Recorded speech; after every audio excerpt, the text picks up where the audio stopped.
కార్యకర్తలే ఈ ఆటలు ఆడారా, ఎవరు ఎవరితో ఆడారు, ఈ విషయాలకు సంబంధించి కూడా విజిలెన్స్ అన్ని రిపోర్ట్స్ ని తయారు చేయడం జరిగింది. దాదాపు 40 కోట్ల మేర అక్రమాలు జరిగాయని చెప్తూ ఉన్నప్పటికీ కూడా దానికి మించి ఉన్నట్లే తెలుస్తుంది.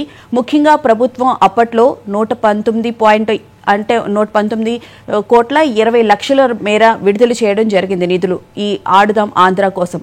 కానీ అక్కడ ఆడింది మాత్రం వైసీపీ కార్యకర్తలు నేతలే ఉన్నారు అని చెప్పారు. ముఖ్యంగా గ్రామీణ ప్రాంతాల్లో ఉన్న పిల్లలు ఆడడానికి వచ్చినప్పటికీ కూడా వాళ్ళు అక్కడ ఆడలేదు, ఎక్కువగా వీళ్లే ఆడారు అని చెప్పి కూడా తెలుస్తుంది. అయితే అక్కడ దానికి ఇచ్చినటువంటి పబ్లిసిటీ కోసం కానీ ఆ ఇచ్చిన కిట్స్ కానీ ఎంత నాసిరకంగా ఉన్నాయో మనకి తెలుస్తూనే ఉంది. అసలు క్రికెట్ ఆడుతూ ఉంటే బ్యాట్స్ కూడా ఇరిగిపోయాయి అని చెప్పి కూడా చెప్పారు. క్రికెట్ బ్యాట్ తెచ్చుకుని మళ్ళీ సొంతంగా వాళ్ళు ఆడడం కూడా జరిగింది. ఇస్తామని చెప్పినటువంటి ప్రైజ్ మనీ కూడా ఇవ్వలేదు. దాంతోపాటు విశాఖకు సంబంధించి ఫైనల్ జరుగుతూ ఉన్నప్పుడు కూడా జగన్మోహన్ రెడ్డి గారు కూడా అక్కడికి వెళ్ళలేదు, ముఖ్యమంత్రిగా ఉన్నటువంటి ఆయన. అయితే కలెక్టర్ల దగ్గర నుంచి కూడా ఓన్లీ ప్రభుత్వం ఇచ్చిన నిధులే కాకుండా ఎక్కడికక్కడ కలెక్టర్లు కూడా నిధులు విడుదల చేశారు. ఇది కేవలం 120 కోట్ల రూపాయల స్కామే కాదు, అంతకు మించి ఉంది అని చెప్పి కూడా అంటూ ఉన్నారు. మరి విజిలెన్స్ రిపోర్ట్లో ఏం తేలింది? అయితే దీనికి నాకు ఎటువంటి సంబంధం లేదు అని చెప్పి అప్పటి క్రీడా శాఖ మంత్రి అయినటువంటి రోజా గారు చెప్తూ ఉన్నారు. మరి నిజంగానే రోజా గారికి సంబంధం లేదా? ఇప్పుడు ఈ మధ్యకాలంలో చూస్తూ ఉంటే రోజా గారు తన నోటికి మళ్ళీ పదును చెప్తున్నారు. అంటే మాటల తోటాలు ఎట్లా పేలుస్తున్నారు అనేది మనం చూడాలి. నాకేం సంబంధం లేదు అని తిట్ల పురాణం మళ్ళీ స్టార్ట్ చేశారు ఎమ్మెల్యేలకు సంబంధించి. అంటే నేను ఎటువంటి స్కామ్లో పాల్గొనలేదు, కేవలం నన్ను బూతులు తిట్టినందుకే నన్ను అరెస్ట్ చేస్తున్నారు అని చెప్పి ఒక సింపతి వచ్చే విధంగా కూడా ఆవిడ మళ్ళీ మాట్లాడడం జరుగుతుంది. కానీ ఇక్కడ జరిగింది చాలా పెద్ద అవినీతికి సంబంధించి చాలా పెద్ద స్కామ్ ఉంది అని చెప్పి చెప్తున్నారు. ఈ స్కామ్లో రోజా గారి తమ్ముడి పాత్ర కూడా ఉంది అని చెప్పి కూడా విజిలెన్స్ అధికారులు తేల్చారు అని చెప్పనంటున్నారు. మరి ఈ మొత్తం మీద ఈ రోజు ఆడుదాం ఆంధ్రాకి సంబంధించి అయితే విజిలెన్స్ రిపోర్ట్ రెడీ అయిపోయిన నేపథ్యంలో మరి ప్రభుత్వం ఎలాంటి చర్యలు తీసుకోబోతుంది, ఏసీపీకి ఈ కేసును అప్పగించే అవకాశం ఉందా, నెక్స్ట్ ఏం జరగబోతుంది అనే విషయాల గురించి ఇవాళ డిబేట్లో మాట్లాడుకుందాం. డిబేట్లో మనతో పాటు పాల్గొనడానికి జాయిన్ అవుతున్నారు అంకమ్మ చౌదరి గారు, ప్రముఖ విశ్లేషకులు, అలాగే మోకా ఆనంద్ సాగర్ గారు, టీడీపీ అధికార ప్రతినిధి, అలాగే గాది వెంకటేశ్వరరావు గారు, జనసేన అధికార ప్రతినిధి. అందరికీ నమస్తే అండి. Good morning sir. Ankamma Chowdary గారు, ముఖ్యంగా చూసుకుంటే ఆడుదాం ఆంధ్ర దీంట్లో అవినీతి జరిగింది అని చెప్పి అసెంబ్లీ సాక్షిగా కొంతమంది ఎమ్మెల్యేలు ప్రశ్నించడం, ఈ ప్రభుత్వం కూడా విజిలెన్స్ కమిటీ వేయడం జరిగింది. అయితే నిన్న కమిటీ కూడా రిపోర్ట్ రెడీ చేసి డీజీపీకి ఇచ్చారని చెప్పి అంటున్నారు. మరి ఈ రోజు ప్రభుత్వం దగ్గరికి వచ్చే అవకాశం కనిపిస్తుంది. ఏసీపీ విచారణ జరిపించే అవకాశం ఉండొచ్చు అంటారా? నెక్స్ట్ అరెస్ట్ ఎవరిది జరగచ్చు అని చెప్పి అనుకోవచ్చు? ముందుగా భువన గారు, మీకు మహాన్యూస్ యాజమాన్యానికి, మిత్రులు వెంకటేశ్వరరావు గారికి, అలాగే ముఖ ఆనంద్ సాగర్ గారు, వీక్షకులందరూ కూడా శుభోదయం. ఆడుదాం ఆంధ్ర పేరు మీద ఆడారు రోజా గారు చక్కని క్రీడ, దానివల్ల లబ్ధి పొందారు, అందుట్లో ఎలాంటి అనుమానం అనేది లేదు. ఒకళ్ళు కాదు, ఇద్దరు కాదు, మీరు అన్నట్టు ఇది 120 కోట్ల రూపాయలకే పరిమితం అయింది కాదు. గ్రామీణ ప్రాంతంలో క్రీడాకారుల నైపుణ్యాన్ని వెలికి తీసి, అంటే వాళ్ళకి సహాయ సహకారాలు తక్కువగా అందుతాయి కాబట్టి వాళ్ళలో ప్రతిభావంతులను గుర్తించేసి వాళ్ళకి ప్రోత్సాహాలు ఇచ్చేసి క్రీడాకారులుగా తీర్చిదిద్దే కార్యక్రమంలో ఓ మంచి సంకల్పంతో ఏర్పాటు చేశారని చెప్పని ఆ రోజు భావించడం కూడా జరిగింది. కానీ దాని వెనుక రాజకీయ కోణం ఉందని చెప్పని అప్పుడే మేము వెలుగెత్తడం కూడా జరిగింది. కారణం ఏంటంటే ఆ కార్యక్రమాలు నిర్వహించిన ప్రదేశాలు కావచ్చు, పాల్గొన్నటువంటి వ్యక్తులు కావచ్చు, విజేతలుగా ప్రకటించిన వ్యక్తులు కావచ్చు, వాళ్ళు ఇచ్చిన ప్రోత్సాహాలకు సంబంధించి వాళ్ళ పేర్లన్నీ చూసుకున్న తర్వాత ఇది ఎన్నికల్లో ప్రజాధనాన్ని, అంటే వాళ్ళ జేబుల్లో డబ్బులు ఇవ్వకుండా ప్రజాధనాన్ని వాళ్ళ కార్యకర్తలకు పంచిపెట్టి వాళ్ళ పార్టీకి ప్రచార కార్యక్రమంలో భాగంగా ఏర్పాటు చేసుకుంది అని చెప్పనే నిస్సందేహంగా ఆ రోజు కూడా చెప్పడం కూడా జరిగింది. డిసెంబర్ 23, 2023 తారీఖు నాడు ఈ కార్యక్రమాన్ని ప్రారంభించారు. అంటే ఎన్నికలకి ఇంకా 5 నెలల ముందు. అంటే వాళ్ళు ఏ ఆలోచనతో ప్రారంభించారో దీన్ని బట్టి అర్థం చేసుకోవచ్చు.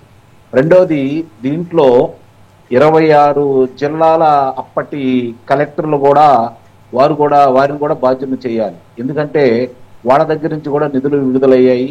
ప్రతి జిల్లాకి వాళ్ళే పర్యవేక్షణ అధికారులు, అలాగే ఈ కిట్లు సమకూర్చే విషయంలో కావచ్చు, దీన్ని కొనుగోలు చేసే విషయంలో కావచ్చు కూడా ఆ రోజు కలెక్టర్లు ముందుండి అన్ని కార్యక్రమాలు నిర్వహించారు. అంటే వాళ్ళకి సంబంధం ఉందా లేదా అనేది విచారణ తర్వాత బయటకు వస్తుంది. వాళ్ళని కూడా విచారించాల్సిన బాధ్యత అయితే నిస్సందేహంగా ఉంది. ఆ దిశగా కూడా వెళ్ళారని చెప్పని ఇప్పుడు మనకు అందుతున్నటువంటి సమాచారం. దీన్ని బట్టి ఈ రోజు ముఖ్యమంత్రి గారికి అది ఇవ్వటం కూడా జరుగుతూ ఉంటది.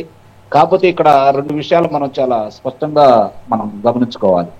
ఆడుదాం ఆంధ్ర ఒక్కటేనా రోజా గారి నిర్వాహకం? ఇక మిగిలిన విషయాలు చూసుకుంటా ఉంటే ముఖ్యంగా ఆ జిల్లాలో కావచ్చు, ఆ నియోజకవర్గ పరిధిలో కావచ్చు, ఆమె చేసినటువంటి భూదందాలకి ఒక్కొక్క విషయాలన్నీ కూడా ఈరోజు వెలుగు చూపుతా ఉన్నాయి. సహజంగానే ఆమెకి నోరెక్కువ, ఇష్టారీతిగా మాట్లాడుతూ ఉంటది. అయినా మళ్ళీ వేదిక ముందుకు వచ్చో లేకపోతే ప్రసార మాధ్యమం ముందుకు వచ్చేసో ఎవరన్నా ఒక మాట మాట్లాడితే కన్నీద పర్యంతం అయిపోతూ ఉంటది.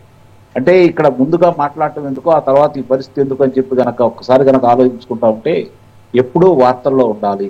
అంటే సార్ ఇది విజిలెన్స్ కమిషన్ రిపోర్ట్ ఇస్తుంది అని చెప్పి ఆవిడకి తెలిసిన నేపథ్యంలోనే మళ్ళీ ఈ మధ్య ఎమ్మెల్యేస్ ని ఉద్దేశించి ఆవిడ మాట్లాడుతున్నారని చెప్పి అనుకోవాలి. అంటే కేవలం కక్షపూరితంగానే నన్ను అరెస్ట్ చేసే విధంగా ప్రభుత్వం వెళ్తుంది అని చెప్పి తీసుకొచ్చే విధంగా కూడా కనిపిస్తూ ఉంది. ఈ ప్రభుత్వానికి కక్ష సాధింపు చర్య లేదండి. కావాలని మేము కూడా కోరుకుంటున్నాం. ఇది ప్రజలు ఆమోదిస్తారా లేదా అని పక్కన పడేస్తే మేము కూడా కోరుకుంటున్నాం. ఎందుకంటే వాడు చేసినట్టు అవినీతి, అక్రమాలు, దోపిడీలు, దుర్మార్గాలు, హత్యలు, మరి ఇవన్నీ కళ్ళ ముందు కనపడుతున్న వ్యక్తుల్ని ఇంకా ఉదాసీనంగా ఇన్ని రోజులు అధికారంలోకి వచ్చిన తర్వాత కూడా, అంటే ఇప్పటికీ 13 నెలల 29 రోజులు పూర్తయిపోయినాయి ఈ రోజుకి అధికారంలోకి వచ్చి. మరి ఇన్ని రోజులు అధికారంలోకి వచ్చిన తర్వాత కూడా వీళ్ళు ఇంకా రోడ్ల మీద తిరుగుతున్నారు, ఇష్టారీతిగా మాట్లాడుతున్నారు, అవినీతి చేసిన వాళ్ళు ఇంకా వాళ్ళు నీతి వాక్యాలు పలుకుతున్నారు అనే భావన ప్రజల్లో ఉంది, మాలో కూడా ఉంది. కాకపోతే ఒకదాని వెంట ఒకటి ప్రభుత్వం ఎమ్మటనే అన్ని పనులు చేయలేదు కాబట్టి ఒక్కొక్క కార్యక్రమాన్ని వెలుగు తీసుకున్నటువంటి ప్రతి కార్యక్రమాల్లో కూడా వాళ్ళకు సంబంధించిన ఆధారాలన్నీ స్పష్టంగా పొందుపరిచి న్యాయస్థానం ముందు పెట్టి ఒక్కసారి అదుపులో తీసుకున్న వాళ్ళని బయటికి వెళ్ళే వీలు లేకుండా ఈరోజు పకడ్బందీగా చేస్తున్నారు. అభినందిద్దాం, అందుట్లో ఎలాంటి సందేహం కూడా ఏం లేదు. ఈమెకు సంబంధించింది ఏంటంటే ఎప్పుడు ఏ విధంగా మాట్లాడుతుంది కాబట్టి మొన్న శాసనసభ్యుల గురించి ఆ మాట్లాడిన మాటలు ఒక మహిళ ఆ విధంగా మాట్లాడొచ్చా, ఏదన్నా ఎదురు తిరిగి మాట్లాడితే మహిళని ఈ విధంగా దాడి చేశారా అని చెప్పని గతంలో ఆమె గురించి మాట్లాడినప్పుడు ఎక్కడెక్కడో ఉన్నటువంటి నటీమణులందరూ బయటకు వచ్చారు. మరి మన ప్రశాంత్ రెడ్డి గారి గురించి కావచ్చు, లేకపోతే మిగిలిన తెలుగుదేశం పార్టీ నారీమణుల గురించి కావచ్చు మాట్లాడినప్పుడు ఒక్కళ్ళు కూడా బయటకు వచ్చి మాట్లాడలేదు. కాబట్టి అప్పుడు కూడా వాళ్ళకి అర్థమైపోయింది ఆ నటీమణులకి రోజా ఏంటో, రోజా పరిస్థితి ఏంటో, రోజా ఎందుకు మాట్లాడిందో, ఎదురు తిరిగి వాళ్ళు ఎలా మాట్లాడారో దానికి సమాధానం వాళ్ళ దగ్గర లేదు. కాబట్టి మళ్ళీ ఎక్కడ మాట్లాడకుండా మిన్నకుండిపోయారు. ఈమె ఈరోజు అధికారం పోయిన మరుసటి సారే గుర్తుపెట్టుకుని మరుసటి రోజే దానికి సంబంధించినటువంటి పత్రాలను కూడా ధ్వంసం చేశారు భువన గారు. అవును, ఇది ఒక్క రెవెన్యూలోనే జరగలేదు, అన్ని దాంట్లో జరిగింది. మద్యం కుంభకోణంలో జరిగింది, ఇసుక కుంభకోణంలో జరిగింది, గనుల కుంభకోణంలో జరిగింది. ఎలక్షన్స్ కి 2 నెలల ముందు కూడా దీనికి సంబంధించి అన్ని డిలీట్ చేసేసారంట ఆడుదాం ఆంధ్రాకి సంబంధించి. 2 నెలల ముందు కాదు, ఎలక్షన్ లో వాడు ఓడిపోయామన్న సంగతి తెలిసిన మరో రోజు నుంచి మొదలు పెట్టారు. అదే కార్యక్రమాన్ని వాళ్ళు ఎన్నుకున్నారు, ఆ విధంగా కూడా ధ్వంసం చేశారు. వాళ్ళు ఎంత ధ్వంసం చేసినా కూడా క్రీడాకారులు వాళ్ళు ప్రకటించిన వాళ్ళ పేర్లు కావచ్చు, వాళ్ళ ఖాతాలో నిధులు కూడా పడలేదు, గమనించుకోవాలి. అవి కూడా దొంగయ్యి. ఇప్పుడు ఇచ్చింది 10 మందికి అయితే పల్లెటూరులో 1-2 వ్యక్తులకు మాత్రమే వాళ్ళ ఖాతాలో పడ్డాయి. మిగిలినంతా ఎవరైతే ఈ ప్రజాప్రతినిధులు ఉన్నారో, ఎవరి ఆధ్వర్యంలో ఇవన్నీ నిర్వహించారో వాళ్ళ ఖాతాలకి, వాళ్ళు ఎవరు చెప్పారో వాళ్ళ ఖాతాలకి జమ అయిపోయినాయి. కాబట్టి ఇప్పుడు ఆ అంశాలు కూడా విజిలెన్స్ వాళ్ళు బయటకు తీసుకొచ్చారు. 26 జిల్లాల ఆ రోజు ఉన్నటువంటి కలెక్టర్ల యొక్క అభిప్రాయాలను కూడా ఈ రోజు పొందుపరిచారు. వాళ్ళ సోదరుడు, అలాగే ఆ రోజు ఉన్నటువంటి బైరెడ్డి సిద్ధార్థారెడ్డి, ఆయన చాలా నీతి వాక్యాలు చెప్తా ఉంటాడు, జగనన్న గురించి విపరీతంగా మాట్లాడుతూ ఉంటాడు. మరి ఆయన ఈమె కలిసి దీంట్లో దానికి దోచుకున్న దానికి ఈ రోజు కూడా ఒక్క మాట మాట్లాడలేదు, గమనించుకోండి. ఎక్కడా బైరెడ్డి సిద్ధార్థారెడ్డి దీని గురించి మాట్లాడలేదు. ఎందుకంటే అవినీతి జరిగిందనేది స్పష్టంగా ఆయనకు తెలుసు. అవినీతి సొమ్ము అతని దగ్గర తక్కువ, రోజా ఎక్కువ లబ్ధి పొందిందనే విషయం కూడా అతనికి క్షుణ్ణంగా తెలుసు. అందుకే ఎక్కడా మాట్లాడలేదు.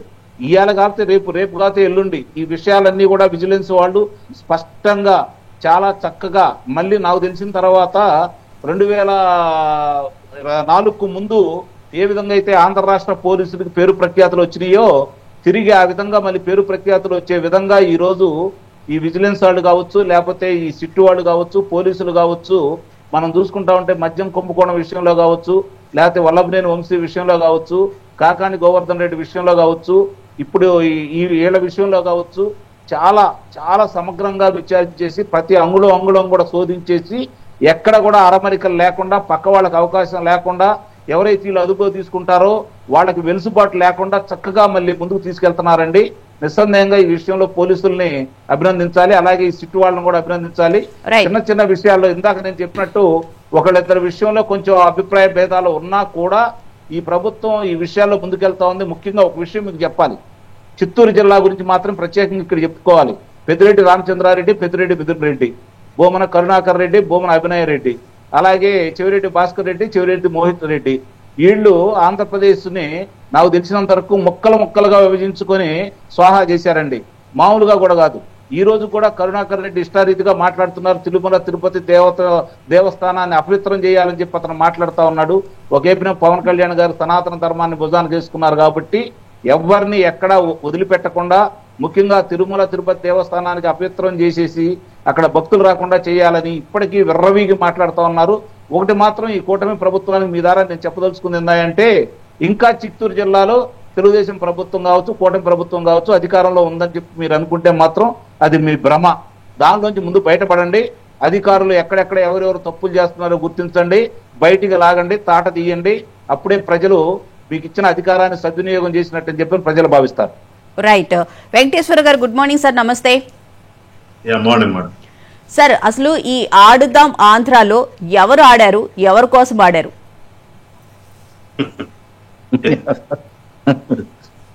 గారు మీకు అలానే పెద్దలు అంగమరావు గారికి, ఆనంద్ సార్ గారికి, ఈ వర్షం కూడా శుభోదయం. గత 5 సంవత్సరాలు కూడా ఈ వైఎస్ఆర్ పార్టీలోని పెద్దలందరూ కూడా ఆంధ్ర రాష్ట్రంతో ఆడుకున్నారు కదా మేడం. లేముంది, అందరూ కలిసి ఆంధ్ర రాష్ట్రంతో జనరల్గా మనకు ఏదో ఒకటి ఇప్పుడు అంటుంటారు, వాడు ఆడుతున్నాడు, వాడు ఆడుకుంటున్నాడు రైడ్ అని ఏదైనా వాడిని గొడవ చేయనట్టు అంటుంటారు. అట్లా ఆంధ్ర రాష్ట్రంతో ఆడుకున్న మాట వాస్తవమే కదా, ప్రజలందరూ కూడా గమనించారు కదా. ఏ విషయంలో వదిలిపెట్టారు అసలు వాళ్ళు? ఒక విషయంలో వాళ్ళు ఆడలేదు, ఈ ప్రజలతో కానీ ఆంధ్ర రాష్ట్రం సంపదతో కానీ చెప్పమనండి. ఆంధ్ర రాష్ట్రంలో ఉన్నటువంటి ప్రజలకు చెందవలసినటువంటి సంపద కానీ, ఆంధ్ర రాష్ట్రానికి అభివృద్ధికి చెందవలసినటువంటి సంపద కానీ ఆడుకున్నారు కదా ఇష్టారీతిగా వాళ్ళు డివైడ్ చేసుకుని. గతంలో మనం రాజకీయాలు ఉన్నప్పుడు రాజు ఉంటే రాజు కింద సామంత రాజులను పెట్టుకుని పరిపాలన ఏ రకంగా చేసేవాళ్ళు, అట్లా వీళ్ళు కూడా డివైడ్ చేసుకున్నారు కదా. ఉత్తరాంధ్ర ఒకళ్ళు, సెంట్రల్ ఆంధ్ర ఒకళ్ళు, రాయలసీమ ఒకళ్ళు, మళ్ళీ అక్కడ మళ్ళీ సబ్ కాంటినెంట్లు, ఇష్టానుసారం కదా. ఈ ప్రాంతం నాది, దీంట్లో మీరు రావద్దు, ఈ ప్రాంతం నాది, మీరు రావద్దు. టోటల్ గా ఆంధ్రాలో ఇది ఇదే కదా వాళ్ళు చేసిందంతా. అదేమంటే మధ్యలో ఆయన అప్పుడప్పుడు గుర్తొచ్చినప్పుడు వచ్చి బటన్ నొక్కి వెళ్ళటం. ఎందుకంటే ప్రజలకి జనరల్ గా మనిషి ఆశాజీవి కాబట్టి ఏదైనా 10 రూపాయలు పడగానే ఇక్కడ మాట్లాడరు కదా. ఆ రకంగా ఏదైతే సెక్టర్ ఉందో, ఎక్కువ ఓట్లు వేసే సెక్టర్ ఉందో ఆ సెక్టర్ ఎంచుకుని వాళ్ళకేమో ఈ వెల్ఫేర్ స్కీమ్స్ అని చెప్పేసి ఒకటి పెట్టి వాళ్ళని మాట్లాడకుండా చేశాడు. కొన్ని రాజకీయ పార్టీలుగా మా లాంటి వాళ్ళు మేము రోడ్డు మీదకి వస్తున్నాను, మమ్మల్ని రోడ్డు మీదకి వచ్చే పరిస్థితి కాకుండా అరెస్టులు, నిర్బంధాలు, కేసులు ఇవన్నీ పెట్టి వాళ్ళు చేసింది ఏంటి? అల్టిమేట్ గా ఇవాళ చూస్తున్నాం కదా, ఏది మొదలు పెట్టినా దాంట్లో రిటర్న్స్ వాళ్ళదంతా అదే కదా. కిక్ బ్యాక్లు, రివర్స్ టెండరింగ్లు, ఈ రకంగా విచిత్రమైన పేర్లు కూడా పెట్టారు వాళ్ళు. ఇవన్నీ ఏంటంటే మళ్ళీ తిరిగి వాళ్ళ ఖజానాకి రావాలి.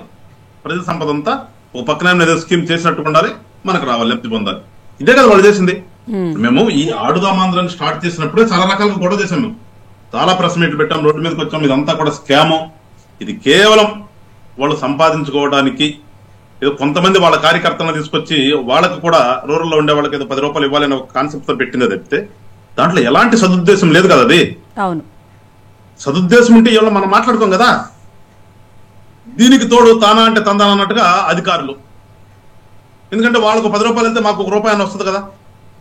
ఇది ఒక ఆశ ఇవాళ ప్రభుత్వ ఉద్యోగుల్లో మితిమీరిపోయిందండి. మరి రాజకీయ నాయకులు అంటే వాళ్ళు ఏదో ఖర్చు పెడుతున్నాము, వస్తున్నాము అన్నారు, లేదంటే జనం కోసం వస్తుంది, వాళ్ళు అవినీతి కోసం వస్తారు. దీన్ని మనం దాని గురించి పెద్దగా చర్చించుకోలేదు. కానీ ప్రజల కోసం రిటైర్మెంట్ అయిన దాకా పనిచేయాల్సినటువంటి ఈ ప్రభుత్వ ఉద్యోగులు పూర్తిగా సహకరించడం మొదలు పెట్టారు వాళ్ళకి. ఇప్పుడు ఇందాక గమరా గారు చెప్పారు, అన్ని కలెక్టర్లు కూడా నిధులు విడుదల చేశారు వాళ్ళ దగ్గర. అంటే వాళ్ళ ఇష్టం, అసలు జవాబుదారితనం లేదు అసలు. అంటే ప్రజల కోసం వచ్చేటటువంటి ఫండ్స్ ని మనం ఎటు డైవర్ట్ చేస్తున్నాం అంటే వాళ్ళు ఎవడన్నా వచ్చి చెప్పగానే ఎటు కావాలంటే అటు వాళ్ళు సంతకాలు పెట్టేట్టు ఇచ్చేయటం, దాంట్లో ఎంత కొంత వీళ్ళకి వస్తుంది. దానికోసం కక్కుర్తిపడి అసలు అయ్యేలా మనం ఒక అత్యున్నతమైనటువంటి పదవిలో ఉన్నాము, ఒక స్థానంలో కూర్చున్నాం మనం, ఇది మనకి ఇచ్చింది ప్రజల కోసం అనే భావన రాను రాను రాను రాను సన్నగిలిపోతుంది ప్రభుత్వ ఉద్యోగులు. అది డేంజర్. ఇవాళ మనం రాజకీయ నాయకులు చేసేటువంటి అవినీతి కంటే కూడా ఇవాళ ఉద్యోగస్తులు ఈ రకంగా తయారైపోతే అసలు ప్రభుత్వంలో చేయవలసింది వీళ్ళే కదా. అవును, వీళ్ళేముంది 5 సంవత్సరాలు అంటే 5 సంవత్సరాల తర్వాత మళ్ళీ గెలిస్తే ఇంకోసారి ఉంటాడు, లేదంటే వాటి ఇంటికి వెళ్ళిపోతాడు. కానీ పర్మనెంట్ గా రిటైర్ అయ్యేదాకా చేయవలసి, ప్రజల కోసం ప్రజలకు సేవ చేయవలసినటువంటి ఉద్యోగులందరూ కూడా పూర్తిగా అవినీతి వాళ్ళు అయిపోతున్నారు. వాళ్ళు అవటం వల్ల వీళ్ళకి ఈజీ అయిపోతుంది ఈ రాజకీయ నాయకులకి. వాళ్ళు ఎవడన్నా గట్టుకున్న సాట చూడండి, ఈ అధికారి వినడంటారు అన్న సాట జరగదు, వాడిని ఇబ్బంది పెట్టే పరిస్థితి కానీ ఇంకోటి కానీ ఈ రాజకీయ నాయకులు చేస్తారంటారు. కానీ నువ్వు సిద్ధపడాలి కదా ఉద్యోగం వచ్చినప్పుడు. ఏం చేస్తారు? ట్రాన్స్ఫర్ చేస్తారా? మహా చేస్తారు, నేను అంత మించి చేస్తారా? కానీ ఆ భావన పోయింది పూర్తిగా. వాళ్ళు సంపాదించుకున్నది వాళ్ళ 10 రూపాయలు వస్తే మనకు 5 రూపాయలు వస్తాయి. కాదు సార్, అసలు ఈ ఆడుదాం ఆంధ్ర గురించి ఎవరైతే వైసీపీ తరపు నుంచి ఎమ్మెల్యేలుగా కొత్తగా పోటీ చేయాలనుకుంటున్నారో వాళ్ళు కూడా తీసుకొచ్చి దీంట్లో ఫండ్స్ ఇచ్చారంట. మరి వాళ్ళకి సీట్ ఇచ్చింది లేని మనకైతే తెలిసిన విషయమే. అయితే ఈ విషయాన్ని గతంలో కూడా చాలా సార్లు అరుణ్ గారు కూడా చెప్పడం జరిగింది. కిడ్స్ చూసుకుంటే కనుక క్రికెట్ ఆడుతూ ఉంటే బ్యాట్ సిరిగిపోవడం, మళ్ళీ వాళ్ళు ఓన్ బ్యాట్స్ తీసుకొచ్చి ఆడడం. ఒకసారి బ్యాట్ తీసుకున్న తర్వాత క్వాలిటీ ఉంటుంది, అంత నాసిరకం కిట్స్ ఇచ్చారంటే కూడా మనకు అర్థమవుతుంది అసలు వాళ్ళు ఎంత నిబద్ధతతో ఈ ఆడుదాం ఆంధ్ర నిర్వహించాలని చెప్పి అనుకున్నారు అనేది. హరిబురిగా చేసింది కదా పవన్ గారు. ఇదంతా హరిబురిగా చేసినప్పుడు మీకు ఒక మంచి పాలసీ ప్రజలకు ఇవ్వాలనుకున్నప్పుడు దానికి కొంత ఎక్సర్సైజ్ జరుగుతుంది. ఇక్కడ ఏముంది ఎక్సర్సైజ్? ఎవరు ఎక్సర్సైజ్ చేశారు? మాకు వచ్చారు గుంటూరుకి స్టార్ట్ చేయడానికి, లయోలా స్కూల్లో పెట్టారు. ఈ మంత్రి గారు ఏమన్నా బయట పెట్టుకుంటే వాళ్ళ అన్న సక్కటి చిరునవ్వుతో బంద్ తీసుకుంటున్నాడు. ఎక్కడ వీళ్ళు ఎక్సర్సైజ్ వీళ్ళు చేసుకున్నారు. అప్పుడు కామెంట్ కూడా చేశాడు, రోజు గారు తగ్గాలంట పాపం, స్లిమ్ అవ్వాలని చెప్పేసి ఆ అన్న తహతహలాడాడు. అంతకుమించి ఎక్కడ ఉందేమా? ఆమె కోర్టులో కూర్చుని 4 సార్లు కబడ్డీ ఆడింది, చీర కట్టుకుని చక్కగా అది ఫోటోలు పెట్టుకున్నారు, అయిపోయింది. ఇదే కదా, వీళ్ళే కదా. అది దీంట్లో ప్లేయర్స్ కూడా ఎవరు ఎక్కడ రానిచ్చారు? ఎవరన్నా కేవలం వాళ్ళ పార్టీలో ఉన్నటువంటి సోకాళ్ళు కొంతమంది కార్యకర్తలను తీసుకొచ్చి వాళ్ళే టీములుగా పెట్టుకుని అక్కడ వాళ్ళు కూర్చుని వీళ్ళు ఒక తత్వంగా నడిపారు కదా. దానంతా కూడా ఎంజాయ్ చేశారు వీళ్ళంతే, ప్రజల సొమ్ముతో ఎంజాయ్ చేసి. నాకు చెప్పి మీరు ఇందాక అన్నారు 119 కోట్లు అంత రిలీజ్ చేశారని. 119 కోట్ల కంటే మించి ఉండొచ్చు, కానీ ఆ 119 కోట్లు కూడా 19 కోట్లు ఖర్చు చేసి ఉంటారు. ఎందుకంటే ఆ ఖర్చు కూడా దేనికి? వీళ్ళ కోసం. వీళ్ళు ఎగరటానికి, వీళ్ళు గంతులు వేయడానికి, వీళ్ళు డీజేలు పెట్టుకోవడానికి, వీళ్ళ కోసమే ఇది కూడా. సో అలాంటప్పుడు ఎక్కడి నుంచి వస్తే మీకు క్వాలిటీ ఉన్నది? ఈ పిల్లలకు వాడుకునే చిన్న ఉంటాయి కదా, మనం పిల్లలకు వాడుకునేటటువంటి ఇవన్నీ తీసుకొచ్చి అక్కడ పెడితే అవి ఎట్లా ఉంటాయి? ఎట్లా పనిచేస్తాయి? క్వాలిటీ కాదు కదా అసలు. బ్యాట్ అనుకోండి ఒక రకంగా ఉంటది, చిన్న పిల్లలు బ్యాట్ ఒక రకంగా ఉంటది. అవన్నీ తీసుకొచ్చింది వెంకటేశ్వరరావు. సార్ చెప్పండి. విదేశీ కళాకారుల్ని, ప్రైవేట్ బౌన్సర్లను నియమించారు. అవును, ప్రభుత్వ కార్యక్రమానికి ప్రైవేట్ బౌన్సర్లను విదేశీ కళాకారులు వచ్చారు. మరి ఏం చేస్తారండి? ఇప్పుడు అప్పుడు డబ్బుల్ని ఆ ఉన్నటువంటి దాన్ని ఏదో రకంగా ఖర్చు పెట్టినట్టు చూపించాలి. దానికి ఏముందండి? వీళ్ళు వీటన్నిటికీ కూడా కారణం ఏంటంటే పాపానికి కళ్ళగా ఏంటంటే 30 సంవత్సరాలు నేనే ఉంటా కాబట్టి మనం ఏమి చేసినా కానీ దీనికి లెక్కపత్రం ఉండదు. ఎవరు వస్తారు మళ్ళీ దీని గురించి అడిగేది ఉంటది. మేము లేకపోతే కదా ఇంకోటి వచ్చి ఎంక్వైరీ చేసేది అనే ఒక భావనతో వాళ్ళు ఇష్టానుసారంగా చేశారు. మరి ఫుడ్ కోసం కూడా దాదాపు కోట్లు ఖర్చు పెట్టారు. ఆ ఫుడ్ దాని మీద కూడా స్టిక్కర్స్ అంటే ఆ విధంగా పబ్లిసిటీ వేసుకోవడం ప్రతిదీ అండి. అసలు ప్రతిదీ వాళ్ళు చేసిందంతా ఎలక్షనీరింగ్ కోసమే. ఇప్పుడు వాళ్ళ స్కీములు పెట్టారు, మేము ఆ రోజున చెప్పాం కొన్ని స్కీములు. సరే, ఇవాళ మా వాళ్ళు కూడా కంటిన్యూ చేయాల్సి వచ్చింది, కుటుంబ ప్రభుత్వం కూడా కంటిన్యూ చేస్తుంది. కానీ వాటిలో నిజంగా ప్రజలకు ఎంతవరకు ఉపయోగపడుతుందో ఆలోచన చేయాలి కదా. పరిపాలనలోకి వచ్చిన తర్వాత మనం పరిపాలన చేస్తా అన్నప్పుడు ఆ పర్మనెంట్ ఎగ్జిక్యూటివ్ తో కలిసి ఏది ప్రజలకు మంచి, ఏది రాష్ట్ర అభివృద్ధి అవుతుంది అనేది ఆలోచన అనేది రాజకీయ నాయకులకు ఎప్పుడు ఉండాలి. సో అది వాళ్ళకి లేదు కదా అన్నాను. వాళ్ళకి కేవలం ఏంటి, 5 సంవత్సరాలు మాకు ఏదో ఒక సింపతి మీద వచ్చాము, మేము అనిపించుకున్నాము, అధికారం ఉంది కాబట్టి మేము ఏమైనా చేయొచ్చు, మా ఇష్టానుసారంగా దాచుకుందాం ఈ కాన్సెప్ట్ తప్పితే వాళ్ళకి గతంలో నిజంగా చేద్దాం అనేది ఎక్కడుందంటున్న ఆలోచన ఏమి లేకే కదా. వాళ్ళ సో దానికి తోడు ఏంటంటే అసలు ఒక కళ్ళగానరు పాపం పర్మనెంట్ గా మేమే అని ప్రతి దాంట్లో ఆ పర్మనెంట్ పోయేదానికి ఇవాళ వస్తుంది. కానీ ఇది ఒక గుణపాఠం అవ్వాలి. నేను ఏమంటానంటే ఇవాళ జరుగుతున్నటువంటిది కూటమి ప్రభుత్వం మేము ఏమైతే చేస్తున్నామో ఇది ఇటు రాజకీయ నాయకులకి ఇటు ఉన్నటువంటి ఉద్యోగస్తులకు కూడా ఒక గుణపాఠం కావాలి ఇన్ ఫ్యూచర్. ఎందుకంటే ఏదో ఒకటి ఒక పరాకాష్ఠకి వెళ్ళిన తర్వాత మళ్ళీ వెనక్కి వస్తుందంట రాగాలి కదా. అట్లా ఇవాళ పరాకాష్ఠకి ఆంధ్ర రాష్ట్రంలో చేరిపోయింది. ప్రభుత్వ ఉద్యోగుల అవినీతి కానీ రాజకీయ నాయకుల అవినీతి కానీ వీళ్ళ విచ్చలవిడితనం కానీ వీళ్ళ అధికార దుర్వినియోగాన్ని విచ్చలవిడి అయిపోయింది. అది ఫుల్ స్టాప్ పడాలి. ఫుల్ స్టాప్ పడాలంటే ఇప్పుడు జరుగుతున్నాయి ఇవాళ ఎంక్వైరీ ఏదైతే సిట్ వేసి సారా మీద సిట్ కానీ అట్లా ఇప్పుడు వీటి మీద ఎంక్వైరీ కానీ ప్రతిదీ ఎంక్వైరీలు జరుగుతాయి అనే భయం ఉద్యోగస్తులు ఉండాలి మరీ మెయిన్ గా. ఎందుకంటే మనం ఒళ్ళు దగ్గర పెట్టుకుని ప్రజల కోసం పనిచేయాలి, ఈ రాజకీయ నాయకుల కోసం కాదు అనేది అనుకుండాలి. అట్ ద సేమ్ టైం తప్పు చేస్తే వచ్చే గవర్నమెంట్ మళ్ళీ మన మీద ఎంక్వైరీ వస్తామో మనం వీళ్ళు లోపల ఉండాల్సి వస్తామో ఇది పరువుతో కూడుకున్నదని వీళ్ళకి కూడా పరువు వచ్చే విధంగా కూడా రాజకీయ నాయకులు కూడా ఉండాలి. ఇది గుణపాఠం కావాలని నేను కోరుకుంటున్నాను. ఖచ్చితంగా ప్రభుత్వంలో ఉన్నటువంటి 5 సంవత్సరాలు కూడా ప్రజల కోసం చేద్దామనే భావన రాజకీయ నాయకుల్లో కానీ ఉద్యోగస్తులు కానీ కలగాలి. ఆ కలగడానికి ఇవాళ ఒక నాందిగా ఉంది. ఎవడైతే తప్పు చేశాడో వాళ్ళందరూ కూడా లోపలికి వెళ్ళాలి. వీళ్ళని చూసి రేపు రాబోయేటటువంటి తరం రాజకీయ నాయకులు కేవలం రాజకీయం అంటే సేవాభావమే, ఇది మనకు అధికారాన్ని అడ్డు పెట్టుకుని సంపాదించుకుంటా కాదు అనేది రావాలి. ఉద్యోగస్తులు కూడా మనం అవినీతి చేయకూడదు అనేది ఉద్యోగస్తులు కూడా కలగాలి. రైట్. ఆనంద్ గారు గుడ్ మార్నింగ్ సార్. నమస్తే మేడం. సార్, విజిలెన్స్ రిపోర్ట్ లో 40 కోట్ల వరకు దుర్వినియోగం అయిందని చెప్పారంటారు. అసలు 47 రోజుల్లోనే 100 కోట్ల మేర అయ్యిందని చెప్పి మనకు తెలుసు సార్. మరి అక్కడ ఆడిందంతా మనకి రోజా గారు తప్ప ఎవరు కనిపించట్లేదు. క్రీడాకారులు క్రికెట్ ఆడారు, వాలీబాల్ ఆడారు, కబడ్డీ ఆడారు. ఆడుతూ మళ్ళీ చంద్రబాబు నాయుడు గారిని కామెంట్ చేశారు. ఏమంటారు సార్? ముందుగా మీకు ప్యానల్లో ఉన్నటువంటి పెద్దలకి హృదయపూర్వక నమస్కారం. ఇటీవల కాలంలో ఈ జగన్మోహన్ రెడ్డి 5 ఏళ్ల పరిపాలన కాలంలో ప్రభుత్వం చేపట్టినటువంటి ప్రతి కార్యక్రమం కూడా ఒక టెంపరవరీ కార్యక్రమం, తాత్కాలికమైనటువంటి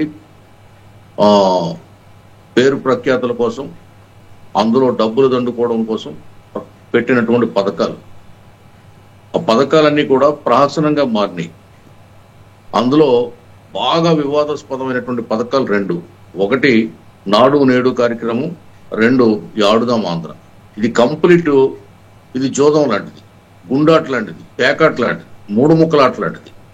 ఈ ఆడుదాం ఆంధ్ర అనేది అంటే యువత పేరు చెప్పి అప్పుడు ఆ శాఖ మంత్రి రోజా ఎవరైతే ఉన్నారో ఆమె దోచుకోవడం కోసం కేవలం ఒక ముసుగిది. ఆ పేరు కానీ, ఆ టైటిల్ కానీ, ఆ ప్రోగ్రామ్ డిజైన్ కానీ కేవలం దోపిడీ కోసం వేసినటువంటి ఒక వల, కాసుల కోసం వేసినటువంటి ఒక వల. ఆ కాసులన్నీ దండుకుంది ఆమె. దండుకుని ఈవేళ మరి ఎంత దారుణంగా ఆమె మాట్లాడుతుందంటే రాష్ట్ర చరిత్రలో కాదు, భారతదేశ చరిత్రలో ఎంత వివాదాస్పదమైనటువంటి మహిళా ప్రజాప్రతినిధి, లేకపోతే ఒక మహిళా మంత్రిని, మహిళా శాసనసభ్యురాలు అసలు చరిత్రలో లేదు. రాష్ట్ర చరిత్రలో కానీ దేశ చరిత్రలో కానీ ఎప్పుడు ఇంత వివాదాస్పదమైనటువంటి వ్యక్తిని, ఇంత పరితెగించి మాట్లాడేటటువంటి వ్యక్తిని, మగాడిని మించి దుర్భాషలాడేటటువంటి వ్యక్తిని, దుమ్మెత్తి పోసేటటువంటి వ్యక్తిని ఇప్పటి వరకు చూడలేదు. ఎక్కడ పోయాయండి? బ్యాట్లు ఇచ్చారు, క్రికెట్ కిట్లు ఇచ్చారు, రకరకాలుగా స్టేడియంలు అద్దెకి తీసుకున్నారు, లీజుకి తీసుకున్నారు.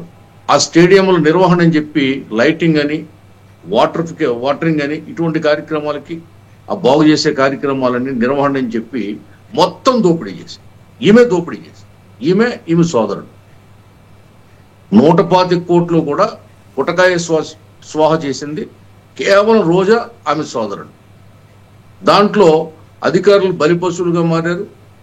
వాళ్ళు ఇంతకాలం ఇది విషయం వెలుగులోకి రాకుండా ఏదో 2-3 అధికారులు అడ్డుకున్నారని విన్నాం. ఎంతవరకు వాళ్ళు అడ్డుకోగలుగుతారండి? చట్టాన్ని దొంగ ఎప్పటికైనా దొరికిపోతారు. ఈ బొంకు రంకు దాగదని సామెత ఉంది. కాబట్టి ఈమె పెద్ద డాన్స్ మాస్టర్, పెద్ద డైలాగు కింగు, ఇన్నున్నా కూడా జబర్దస్త్ జడ్జి, మాజీ నటీమణి, ఇన్ని క్వాలిటీస్ ఉన్నా కూడా దొంగతనం దొరికిపోతుంది. ఎప్పుడు కూడా చట్టం ముందు ఎప్పుడు కూడా దాగదు. ఒక 6 నెలలు ఆలస్యం కావచ్చు. ఇప్పుడు ఈమె విషయంలో కూడా అదే జరిగింది. మరి ఇప్పుడు ఏం మాట్లాడుతుందండి ఈమె? గాలికి గెలిచి గాలి కొట్టుపోయారు, గాలి నా కొడుకులు అని చెప్పి మొన్న కూటమి నాయకుల్ని ఎమ్మెల్యేలను ఉద్దేశించి మాట్లాడింది. మరి ఇప్పుడు గాలి వచ్చింది, ఏ గలీజామి కొట్టుకుపోతుంది, ఏ చెత్త చెదారం దుమ్ము ధూళి కొట్టుకుపోబోతుంది, ఇప్పుడు జైల్లోకి పోబోతుంది. ఈ చెత్తే కదా ఈ అంటే మాట్లాడే కూటమి ప్రభుత్వం అధికారంలోకి వచ్చింది, మహిళల మీద ఎలాంటి చర్యలు తీసుకోదు అని చెప్పి వాళ్ళకి భరోసా కూడా ఉంది. ఎందుకంటే పేర్ని నాని గారు గతంలో మాట్లాడినప్పుడు కూడా వాళ్ళ భార్య విషయంలో అదే చెప్పారు. సో మరి ఎలాంటి చర్యలు తీసుకోరు అని చెప్పి అనుకుంటున్నారేమో. లేదు మేడం, పేర్ని నాని భార్య విషయంలో చంద్రబాబు నాయుడు గారు తీసుకున్న నిర్ణయం ప్రజలకు నచ్చింది. ఎందుకంటే ఆమె గృహిణి, భర్త రాజకీయాల్లో ఉండి కొడుకు రాజకీయాల్లో ఉండి వాళ్ళు ఆమె పేరు పెట్టుకుని దోపిడీ చేశారు. అక్కడ వరకు చంద్రబాబు నాయుడు గారి రైట్ డిసిషన్, దాన్ని ప్రజలు కూడా హర్షించారు అప్పుడు. కానీ ఈమెకి పోలికేంటండి? ఈమె రాజకీయాల కోసం ఎన్ని రంగులు మార్చింది. ఒక ఊసరవెల్లిలాగా టీడీపీలో పుట్టి పెరిగి, టీడీపీలో పురుడు పోసుకుని, టీడీపీలో బ్రతుకుని ఉద్ధరించుకుని, పాఠాలు నేర్చుకుని, ఒక స్థాయికి వచ్చి పేరు ప్రఖ్యాతలు సంపాదించుకుని, ఒక ముద్ర తెచ్చుకుని, మరి వైసీపీలోకి వెళ్ళి ఏ విధంగా మాట్లాడుతుంది చంద్రబాబు నాయుడు గారిని, లోకేష్ గారిని? నోరిప్పితే బూతులు తప్ప ఆమె నోట్లోంచి ఎప్పుడైనా ఒక మహిళ మాట్లాడే మాటలు మనం వింటామండి? ఎంత దుర్మార్గంగా మాట్లాడుతుంది. కాబట్టి ఈమె విషయంలో చట్టం ఏమి ఉపేక్షించేది లేదండి. ఈమె మంత్రిగా చేసింది, ప్రజాప్రతినిధిగా ఎన్నికైంది, అవినీతి చేసింది. ఒక ఆడుదాం ఆంధ్ర అంటే మాకు యానం, మాకు ఎదురులంకని గోదావరి ఉంటుంది, అక్కడ పెట్టింది పడవల పోటీలను పెట్టింది. అక్కడ వచ్చింది ఆమె. పడవల పోటీలు ఏం పెట్టారండి? కాగితం పడవల పోటీలు పెట్టారు. ఎంత దారుణం అండి, ఎంత దారుణం అసలు. ఆమె ఆ ప్రోగ్రామ్ చాలా చాలా బూటకం, కంప్లీట్ ఒక ఫాల్స్ ప్రోగ్రామ్.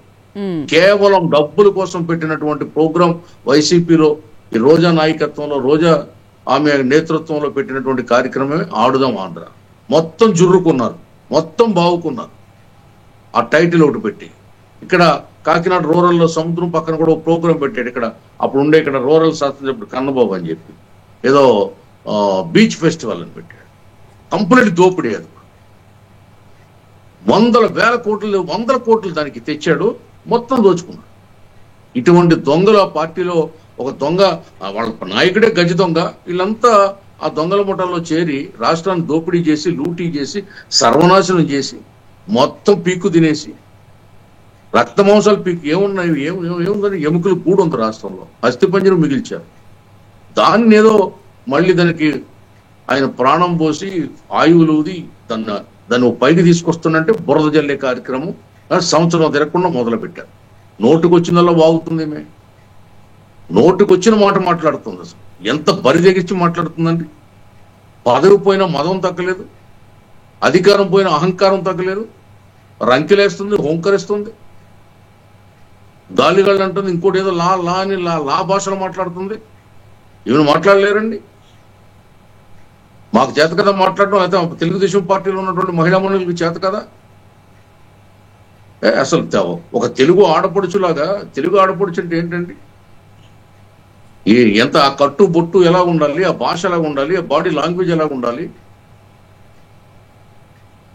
నండూరి ఎంకిలాగా ఉండే తెలుగింటి ఆడపడుచు ఇలాగా ఇంత దారుణంగా బరితెగించి, మరి ఆమె ఎక్కడి నుంచి వచ్చిందో, ఆమెకి బిహేవియర్ ఏంటో, ఈ మాటలు ఏంటో ఇప్పుడు సాగుతాయండి చట్టం ముందు.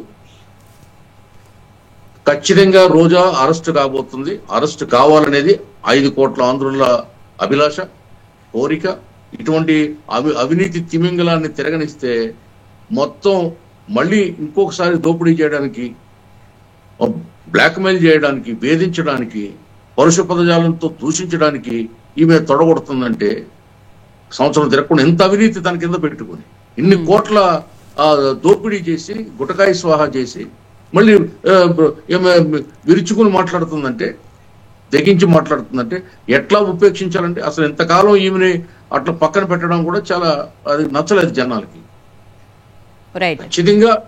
ఖచ్చితంగా ఈమె ఆగడాలు 1, 2 కాదండి. అసలు తిరుపతిలో అద్దెలు తీసుకుని ఆ అద్దె కట్టకుండా పోయింది. లాడ్జిలో దిగి లాడ్జి బిల్లు కట్టకుండా పోయింది. తిరుపతి కొండకి 50,000 మందిని పంపేది. 1, 2 ఆడి. అసలు ఎక్కడి నుంచి వచ్చాయి? ఈమె పదవులకు వచ్చేటప్పటికి ఈమెకున్న ఆస్తులేంటి, ఈమెకున్న కార్లేంటి, ఈమెకున్న ఇళ్ళు ఏంటి? ఇప్పుడు ఈమె ఆస్తి ఎంత? ఎన్ని రాష్ట్రాల్లో ఈమెకు ఆస్తులు ఉన్నాయి? తమిళనాడు దగ్గర నుంచి, కర్ణాటక దగ్గర నుంచి, ఆంధ్ర దగ్గర నుంచి, వైజాగ్ ఎక్కడి నుంచి వచ్చాయండి ఖరీదైనటువంటి కార్లు? 4 కోట్లు 5 కోట్లు ఖరీదు చేసే కార్లు కొడుకులకి కూతురికి ఎక్కడి నుంచి కొనిచ్చింది?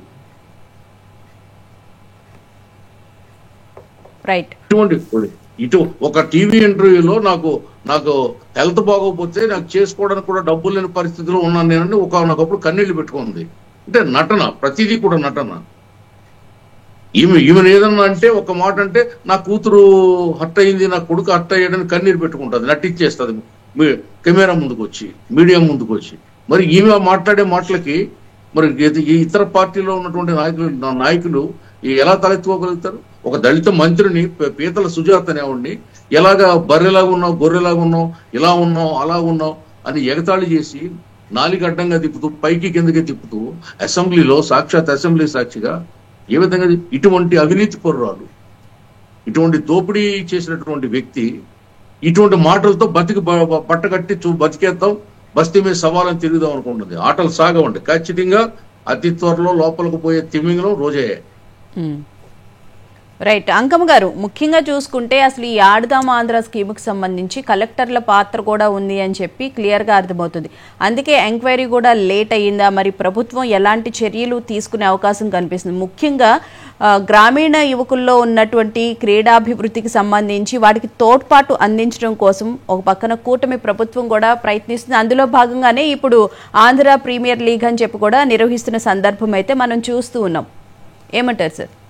గవర్నర్ గారు, తెలుగుదేశం ప్రభుత్వం కావచ్చు, చంద్రబాబు నాయుడు గారు కావచ్చు, పవన్ కళ్యాణ్ గారు కావచ్చు, లోకేష్ బాబు గారు కావచ్చు, రాష్ట్రం ఉన్న పరిస్థితి దృష్టిలో పెట్టుకొని కొంచెం ముందుగా రాష్ట్ర స్థితిగతులను బాగు చేసుకొని, ఇందాక ఆనంద్ సాగర్ గారు చెప్పినట్టు అస్థిపంజరాన్ని చేస్తే దానికి ఊపిరి పోసి వ్యవసత్వాలు ఏర్పాటు చేసేసి మళ్ళీ నడకని ప్రారంభించే విధంగా ముందుకు తీసుకుని వెళ్తే అన్ని సమస్యలు పరిష్కారం అవుతాయి అని చెప్పని వాళ్ళు భావిస్తున్నారు. కానీ ఇలాంటి వాళ్ళని వదిలేసినందువల్ల వీళ్ళు ఎంత చేసినా కూడా అది వాళ్ళకి ఇబ్బందికరంగానే ఉంటుంది. కారణం ఏంటంటే ఒక మంచి గృహాన్ని నిర్మించుకుంటాం, ఆ గృహంలో సకల సదుపాయాలు ఉంటాయి, పాములు జర్రిగొడ్లు లాగున్నాయి అనుకోండి, తేళ్లు తిరుగుతూ ఉన్నాయి అనుకోండి, మన నివాసం ఉండలేదు. అలాంటి వాళ్ళు వీళ్ళు ఇప్పుడు ఇందాక మీరు చెప్పారు, లేకపోతే పెద్దలు కూడా చెప్పారు, ఇంకో 2 విషయాలు మర్చిపోతున్నారు. పర్యాటక రంగంలో ఉండి ఆమె ఋషికొండ మీద ఏ విధంగా నిబంధనలకు విరుద్ధంగా ఈ రోజు అక్కడ ఒక ప్యాలెస్ నిర్మించేసి ధనాన్ని ఎంత వృధా చేశారో కళ్ళ ముందు కనపడతాను. రెండవది, మీరు అందరికీ తెలిసిన విషయమే, ఆమె శాసనసభ్యురాలు అయ్యి ఆ ప్రభుత్వం వచ్చిన కాడి నుంచి మంత్రిగా నిర్వాహకం వెలగబెట్టిన రోజులు కూడా పర్యాటక రంగానికి సంబంధించి ఆ రోజు తిరుమల తిరుపతి దర్శనానికి టికెట్లు ఇచ్చేవాళ్ళు. 300 రూపాయల టికెట్, ఒక్కో టికెట్. ఆ టికెట్ ని 3000 రూపాయలు తన వెంట వచ్చిన వాళ్ళ దగ్గర 1,00,000 రూపాయలు కూడా తీసుకుంది. ఎందుకంటే ఆ దేవదేవునికి సంబంధించి సేవలకు సంబంధించినటువంటి కార్యక్రమాల్లో ఆమెతో పాటు తీసుకెళ్లేందుకు వెళ్ళిన ప్రతిసారి 50 నుంచి 70 మంది దాకా వెళ్తా ఉండేవాళ్ళు. ఈ విషయాలన్నీ కూడా ఇప్పుడు వెలుగు చూస్తున్నాయి, అవన్నీ కూడా బయటికి రావాలి. అప్పుడే అందరూ గోలగోలు చేశారు, ఇప్పుడు కూడా వెళ్తుంది. ఆశ్చర్యకరమైన విషయం ఏంటంటే ఇప్పుడు కూడా వెళ్తుంది, ఇప్పుడు కూడా జనాన్ని తీసుకుని వెళ్తా ఉంది. ఈ అధికారం కోల్పోయిన తర్వాత ఇప్పుడు ఆమె శాసనసభ్యురాలు కూడా కాదు, 7 పర్యాయాలు వెళ్ళింది తిరుమల కొండకి. 7 పర్యాయాలు వెళ్ళింది. 7 పర్యాయాలు కూడా ఆమెకు రాజభోగాలు జరుగుతూ ఉన్నాయి. కారణం ఏందంటే కరుణాకర్ రెడ్డి చెప్పినట్లు ఇంకా తిరుమల తిరుపతి దేవస్థానంలో మా వాళ్ళు 2,000 మంది ఉన్నారు అని చెప్పని అతను బహిరంగంగా చెప్పాడు. ప్రక్షాళన జరగాల, అన్ని విషయాలు వెలుగు చూపాలా. ఈ రోజు ప్రతి విషయంలో కూడా ప్రజలు ఏ విధంగా ఎదురు చూస్తున్నారు అంటే, చంద్రబాబు నాయుడు గారంటే అభివృద్ధికి నమూనా. ఆయన ఒక బ్రాండ్ అంబాసిడర్ ఆంధ్రప్రదేశ్కి, వేరే వాళ్ళు ఎవరు అక్కర్లేదు, ఆయన ఒక బ్రాండ్ అంబాసిడర్. ఈ రోజు ఆయనకి తోడు పవన్ కళ్యాణ్ గారు తోడున్నారు. వీళ్ళిద్దరూ ముందుకు వచ్చినప్పుడు ప్రజలు ఏ విధంగా ఆలోచించారు అంటే, ప్రతి చోట అవినీతి పరులు, ప్రశ్నించే తత్వం ఉన్న పవన్ కళ్యాణ్ గారు తోడయ్యారు.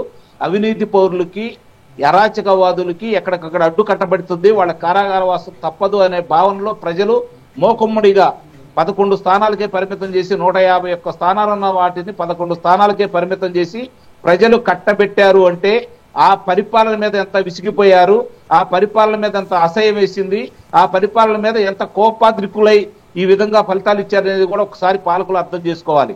ఎందుకంటున్నానంటే ఇది వాళ్ళు చేతులేదు నేను అంటలేదు. ఈ రోజు 9,28,000 కోట్ల రూపాయల యొక్క నిధులు ఈ రోజు రాష్ట్రానికి తీసుకొచ్చారు. ఇప్పుడు ఇప్పటిగా నిన్న మీ రాష్ట్రానికి మేము రాము, మీ రాష్ట్రంతో మాకు పని లేదు అని చెప్పని ప్రపంచంలో ప్రత్యేక గుర్తింపు తెలిసినటువంటి సింగపూర్ ప్రభుత్వం కూడా ఈ రోజు మనసు మార్చుకొని మొన్న గృహ నిర్మాణ శాఖ మంత్రి మేము రేపు పొద్దున ఇక్కడ అమరావతి ప్రాంతంలో గృహ నిర్మాణ కార్యక్రమంలో పాల్పంచుకోబోతున్నామని చెప్పని బహిరంగంగా చెప్పిన తర్వాత వాళ్ళు ఏ విధంగా మనసు మార్చారో అది చంద్రబాబు నాయుడు గారి మీద ఉన్నటువంటి నమ్మకం ఏపాటితో మనం ప్రత్యేకంగా చెప్పుకోవాల్సిన అవసరం లేదు. నిస్సందేహంగా అభివృద్ధి ఫలాలు అందిస్తాడు, అలాగే సంక్షేమాలు కూడా ముందుకు తీసుకెళ్తాడు. దాంతో పాటు ఈ రోజు పదే ఆనంద్ సాగర్ గారు కావచ్చు, వెంకటేశ్వరరావు గారు కావచ్చు ఎప్పుడు బాధపడతానే ఉంటారు. ఏందయ్యా అంటే ఇంకా చాలా మంది మీద చర్యలు లేవు. కారణం ఇందాక నేను చెప్పినట్లు 26 మంది కలెక్టర్లు దీంట్లో భాగస్వాములయ్యారు కాబట్టి ముఖ్యమైన శాఖలో ఉన్నటువంటి ఐఏఎస్ అధికారి ఇప్పటిదాకా వీళ్ళు కాపాడుకుంటూ వస్తున్నారు ఒక ఇద్దరు. ఇప్పుడు వీళ్ళు నిదానంగా చేసుకుంటూ వెళ్తున్నారు కాబట్టి ఇక వాళ్ళ పరిధి కూడా దాటిపోయింది. వాళ్ళు కూడా ఇప్పుడు ఏమీ చేయలేని పరిస్థితి. కాబట్టి అన్ని వాస్తవాలు ఈరోజు బయటకు వస్తూ ఉన్నాయి. వీటితో పాటు క్రీడాకారులకు సంబంధించి వాళ్ళలో ఉన్నటువంటి శక్తియుక్తులు బయటకు తీసుకొచ్చేసి ప్రతిభా పాట వాళ్ళని ప్రపంచానికి చాటే ఈ యొక్క కార్యక్రమానికి వీళ్ళు చేశారు అంటే వాళ్ళు ఆంధ్ర రాష్ట్రంలో చెయ్యని దోపిడీ ఉంది పవన్ గారు. ఎక్కడైనా సరే ఏ విషయంలో అయినా సరే వాళ్ళకి ఆదాయ మార్గాలు తప్ప, అవినీతి తప్ప, లేదంటే ప్రశ్నించే వెంకటేశ్వరరావు గారు, ఆనంద్ సాగర్ గారు, భువన్ గారు ఇలాంటి వాళ్ళని కారాగారంలో పెట్టాలనే ఆలోచన తప్ప ఆంధ్ర రాష్ట్ర భవిష్యత్తు గురించి కానీ, ఆంధ్ర రాష్ట్రానికి చేయాల్సిన మేలు గురించి కానీ, ముందుకు తీసుకెళ్లే విధానాల గురించి కానీ ఏ రోజైనా ఆలోచించారా? ఆలోచించరు. ఎందుకంటే వాళ్ళ తత్వం అది. ఇప్పుడు గమనించుకోవాల్సింది ఏంటంటే ఆంధ్ర రాష్ట్ర ప్రజలు క్షుణ్ణంగా అర్థమైపోయింది. అతను అధికారంలో రాకతలికి అతని మనస్తత్వం ఏంటి, అధికారంలో రాకతలికి అతని పరిపాలనా విధానం ఏంటి, అధికారంలో రాకతలికి అతని యొక్క ఆలోచన విధానాలు ఏంటి అనేది తెలియదు. అధికారంలోకి వచ్చిన తర్వాత 5 సంవత్సరాలు చూసిన ప్రజలు భవిష్యత్తులో వైఎస్ఆర్సీపీ పార్టీని అధికారంలో రానియమనే నిర్ణయానికి ప్రజలు వచ్చారు. కాబట్టి ప్రభుత్వం దాని మీద తీవ్రంగా ఆలోచించాలి. అలాంటి వాళ్ళకి ఎలాంటి వెలుసుబాటు కానీ ఊపిరాడకుండా చేసే విధంగా ముందుకు వెళ్లాలని చెప్పనైతే ప్రజలందరూ నిష్పక్షపాతంగా కోరుకుంటున్నారు. ప్రజల అభిప్రాయాన్ని, కార్యకర్తల మనోగతాన్ని, నాయకుల యొక్క ఆలోచన విధానాన్ని ఈ ప్రభుత్వం గనక ముందుకు తీసుకెళ్తే 365 రోజుల్లో ప్రతిరోజు కూడా 2 గంటలు రాజకీయం చేయాలి. ఇప్పుడు చంద్రబాబు నాయుడు గారు, పవన్ కళ్యాణ్ గారు, మరోసారి చెబుతున్నాను, చంద్రబాబు నాయుడు గారు, పవన్ కళ్యాణ్ గారు, లోకేష్ బాబు గారు ప్రతిరోజు 2 గంటలు రాజకీయం చేయండి. మీరు ఎదుర్కొంటున్న వ్యక్తి మామూలు వ్యక్తి కాదు. అతని గురించి పెద్దగా ఆలోచించాల్సిన అవసరం లేదు. అతను ప్రజలు మర్చిపోయారు. మీరు అతను గుర్తు చేయొద్దు. అతని అవినీతిని బయటకు తీయండి. దానికి సంబంధించిన ప్రతి వాళ్ళని కారాగారంలో పెట్టండి. రైట్, ఒక చిన్న బ్రేక్ తీసుకుందామండి. బ్రేక్ తర్వాత డిబేట్ కంటిన్యూ చేద్దాం. ఇప్పుడు ఒక షార్ట్ బ్రేక్.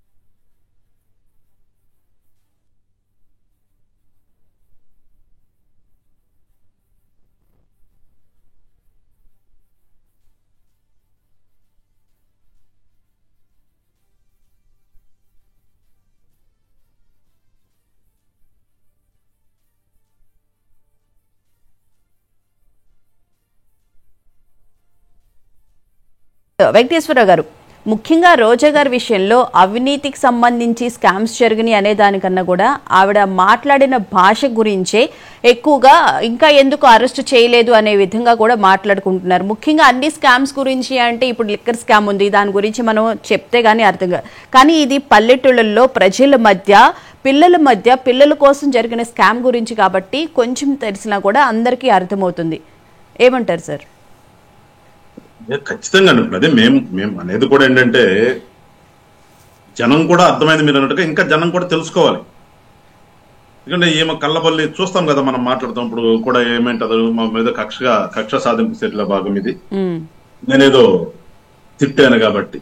అంటే అసలు సిగ్గుండాలి కదా మాటలు మాట్లాడటానికి. ఎందుకు తిట్టాలి మీరు? సార్ గారు అన్నట్టుగా అసలు మీరు ప్రజాప్రతినిధి, ఎందుకు తిట్టాలి మీరు? ప్రజాప్రతినిధులు తిట్టుకోవటానికా? కాదు కదా. కానీ ఇక్కడ ప్రజలు కూడా అర్థం చేసుకోవాలంటే ఆ మీద తిట్టిందని చెప్పేసి ఇక్కడ కక్ష సాధింపు అనేది లేదు అసలు ప్రభుత్వానికి. ఇంకోటి కూడా చెప్తానండి, అసలు ప్రభుత్వం పని చేస్తుంది, చెయ్యాలి కూడా. ఇక్కడ పార్టీలతో సంబంధం లేదు. ఇక్కడ తెలుగుదేశమో, జనసేన, బీజేపీ మేమేమి పార్టీల పరంగా మేమేం కంప్లైంట్లు ఇవ్వాలా. ఇక్కడ ప్రభుత్వం యొక్క విధి ప్రభుత్వంలో ఏదైనా తప్పు జరిగినప్పుడు ఖచ్చితంగా ప్రభుత్వం ఇట్ సెల్ఫ్ ఎంక్వైరీ చేయాలి, దాని మీద ఎంక్వైరీ చేయాలి. ఎంక్వైరీలో కనుక ఏదైనా తప్పు అని తెలితే వాళ్ళకి ఖచ్చితంగా ప్యానల్ అవ్వాలి, ప్యానల్ ప్రకారం శిక్ష పడాల్సిందే. ఎందుకంటే రెస్పాన్సిబిలిటీ కదా.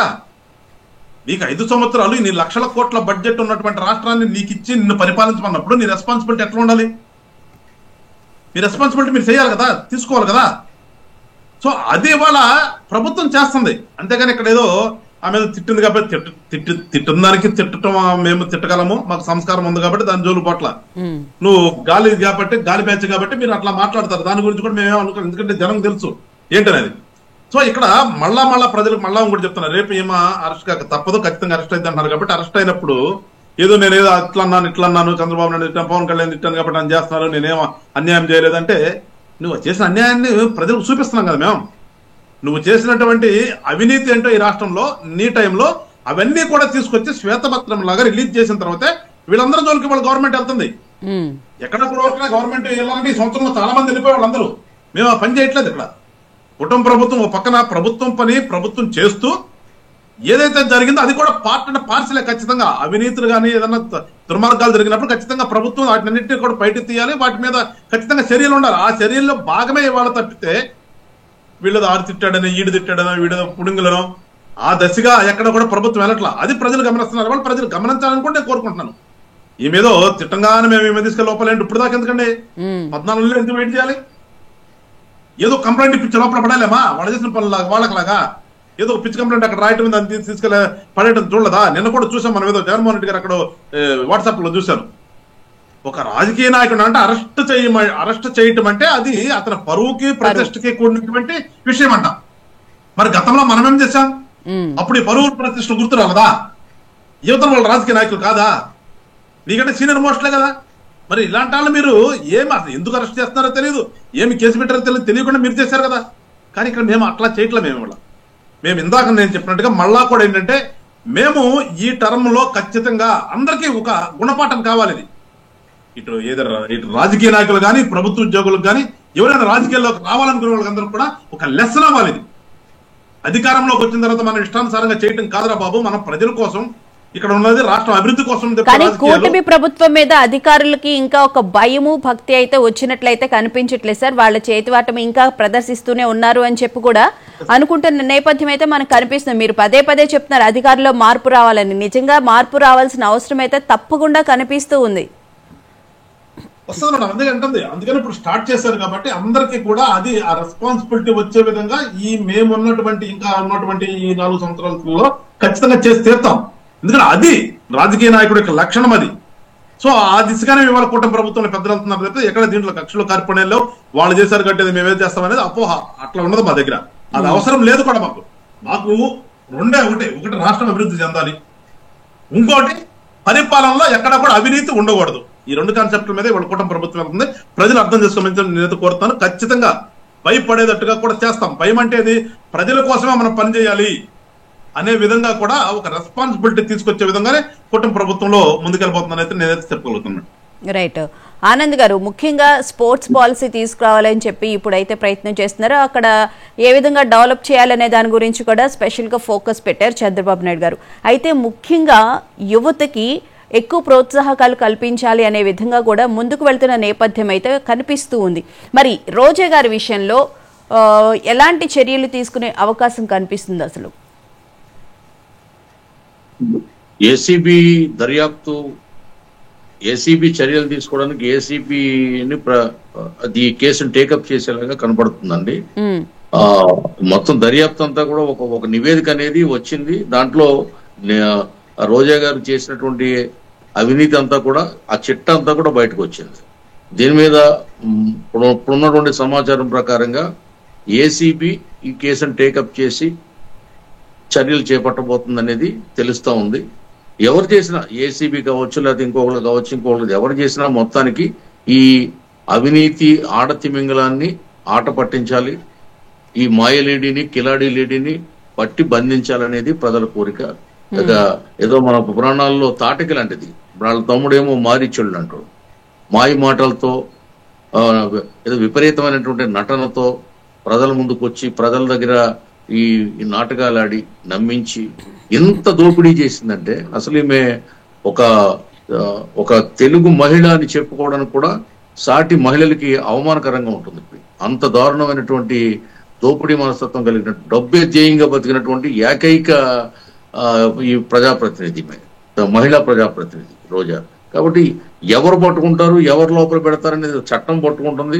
దానికి సంబంధించిన శాఖ అధికారులు అందరికి ఇప్పటికే ఎన్ని కోట్ల అవినీతి జరిగింది. 70 కోట్లని కొంతమంది అంటున్నారు, 40 కోట్లని అంటున్నారు. కాదు, మొత్తం 125 కోట్లు లూటీ చేసేసింది రోజా అని. కానీ ప్రభుత్వం దగ్గర పక్కా నివేదిక ఉంది, పక్కా సాక్ష్యాధారాలు ఉన్నాయి. దాన్ని బట్టే చట్టం తన పని తాను చేస్తుంది, ఇవి తాట తీస్తుంది. అందులో సందేహం ఏం లేదు. ఇటువంటి వాళ్ళు ఉపేక్షిస్తే మళ్ళీ తిరిగి వాళ్ళు ఇప్పుడు దొంగలందరూ కలిసి మళ్ళీ ప్రభుత్వమే దుమ్మెత్తిపోసే కార్యక్రమం మొదలుపెట్టారు. వాళ్ళ దోపిడీ ఎక్కడ బయటపడుతుందని భయపడి అక్రమ అరెస్టులు అంటున్నారు, అక్రమ కేసులు అంటున్నారు, గగ్గోలు పెడుతున్నారు, గావు కేకలు పెడుతున్నారు, సంధి ప్రేలాపన పేరుతా ఉన్నారు. ఒక పక్క పేరు నాని అతను భార్యకి క్షమించి వదిలేసి చంద్రబాబు నాయుడు సిగ్గుండాలి పేరు నానికి మాట్లాడడానికి. పులివెందులు ఎన్నికల కోసం మాట్లాడతాడు పేరు నాని. అక్కడ ప్రజాస్వామ్యం కూనేయిందంటాడు. 5 ఏళ్లు ప్రజాస్వామ్యాన్ని చంపింది వీళ్ళు కదా. భారత రాజ్యాంగాన్ని తుంగలో తొక్కి ఆ రాజారెడ్డి రాజ్యాంగం అమలు చేసి ఇటువంటి లూటీ చేసింది వీళ్ళు కదా. ఏ ప్రాంతాన్ని వదిలారండి? అణువు దోచుకున్నారు, గనులు దోచారు, మట్టి దోచారు, ఇసుక దోచారు, మద్యం దోచారు. వీళ్ళ దోపిడీ లేని చోటు ఎక్కడ ఉందండి? రవి అస్తమించని బ్రిటిష్ సామ్రాజ్యంలాగా వీళ్ళ అవినీతి అసలు ఆ అస్తమించినటువంటి ఆంధ్రదేశం అయిపోయింది కదా 5 ఏళ్ళు. ఆ అదుపు ఒక తీరం లేని ఒక భయంకరమైన దోపిడీ జగన్మోహన్ రెడ్డి నేతృత్వంలో జరిగింది. వీళ్ళందరూ దాంట్లో భాగస్వాములే. ఆ వేళ జగన్మోహన్ రెడ్డి మంత్రిమండలిలో ఎవరైతే ఉన్నారో వాళ్ళందరూ దొంగలే. ఆ శాసనసభ్యులందరూ దొంగ. నాడు నేడు ప్రోగ్రాం దోచుకున్నది ఎవరండి? శాసనసభ్యులే కదా. అల్లట పనులు చేపించేసి పై రంగులు వేసేసి ఇప్పుడు ఏమున్నాయండి అక్కడ? ఏమీ లేవు. మళ్ళీ మన టీడీపీ కూటమి గవర్నమెంట్ వచ్చేటప్పటికి అక్కడ బాత్రూముల్లో కుళాయిలు లేవు, పైన వాటర్ ట్యాంకుల్లో వాటర్ లేదు, అటు అవి పనిచేయట్లేదు, మోటార్లు పనిచేయట్లేదు, ఫ్యాన్లు పనిచేయట్లేదు, ఆ రంగులు లేవు, అన్ని వెలిసిపోయినాయి. మొత్తం కోట్లాది రూపాయలు ఆ పైన మెరుగుల కోసం మెరుగులు దిద్దేసి ఆయన వచ్చినప్పుడు ముఖ్యమంత్రి చేతుల మీద దాన్ని ప్రారంభించేసిన తర్వాత 3 నెలలకు మళ్ళీ అన్ని వదిలిపోయినాయి, ఏమీ లేదు. ఇది తాత్కాలికమైనటువంటి పనులు. ఇక్కడ కూటమి ప్రభుత్వం ఇటువంటి తాత్కాలిక కార్యక్రమాలు ఏది కూడా చేపట్టదండి. అన్ని కూడా పకడ్బందీగా దీర్ఘకాలిక ప్రణాళికలతో ముందుకెళ్తూ రాష్ట్రాన్ని ఏ విధంగా పటిష్టంగా అభివృద్ధి చేయాలనేదే ప్రభుత్వ ఎజెండా. పై కార్యక్రమాలు పెట్టండి, బోలెడని పెట్టొచ్చు మేడం. అది అసలు తెలుగుదేశం పార్టీ ఎజెండా కాదు, జనసేన పార్టీ ఎజెండా కాదు, బీజేపీ. ప్రజలకి భావితరాలకి మంచి ఫలితాలు రావాలి. చంద్రబాబు నాయుడు గారు ఏదైనా ప్రోగ్రామ్ స్టార్ట్ చేసినప్పుడు అందరూ దాన్ని అర్థం చేసుకోక ఏముందిలే ఇది అనుకుంటారు. అది చాలా మంది విమర్శిస్తారు, ఎక్కువ విమర్శ వస్తుంది. కానీ అది ఫలితాలు వచ్చేటప్పటికి చంద్రబాబు నాయుడు గారు ఎంత మేధావి, ఎంత గొప్పడు, అబ్బాయి ఏం చేశాడని చెప్పి మళ్ళీ వాళ్లే ప్రశంసిస్తారు. అది రాజశేఖర రెడ్డి గారి దగ్గర నుంచి ప్రారంభమైందండి. ఎందుకంటే రైతులను ఉద్దేశించి ఒక్క సభలో ఎక్కడో రైతుల కన్నా కూడా ఇప్పుడు సాఫ్ట్వేర్ అంటే చదువు గురించి అని చెప్తే ఇంకా రైతులకి అగైనెస్ట్ అని చెప్పి దాన్ని విపరీతమైన పబ్లిసిటీ చేసి 2004లో అధికారంలోకి వచ్చారు. అవునండి, అవును. ఇది మంచి పాయింట్ మీరు చెప్పింది, చాలా కరెక్ట్. ఇది చారిత్రక సత్యం. ఇది ఆవేళ రాజశేఖర రెడ్డి ఇదే డైలాగు వాడేవాడు ప్రతి సభల్లో. ఇలాగ రైతులను ఎలాగన్నాడు, ఇది చంద్రబాబు నాయుడు అని చెప్పి రైతు వ్యతిరేకి, వ్యవసాయ వ్యతిరేకి, పంట వ్యతిరేకి అని రకరకాలుగా విమర్శలు చేశాడు. ఈవేళ నిజంగా పులివెందులు ఎన్నికలు జరుగుతున్నాయి, రేపు ఎన్నికలు ఉన్నాయండి అక్కడ ఇన్నేళ్లుగా పులివెందులకు నీళ్లు ఇవ్వగలిగారండి. అక్కడ తండ్రి కొడుకులు ఇద్దరు కలిసి. ఆయన 6 ఏళ్లు పరిపాలించాడు, ఈయన ఒక 5 ఏళ్లు 11 ఏళ్లు రాష్ట్రాన్ని పట్టి పీడించారు. పులివెందులకు నీళ్లు ఎందుకు తీసుకెళ్లేదండి?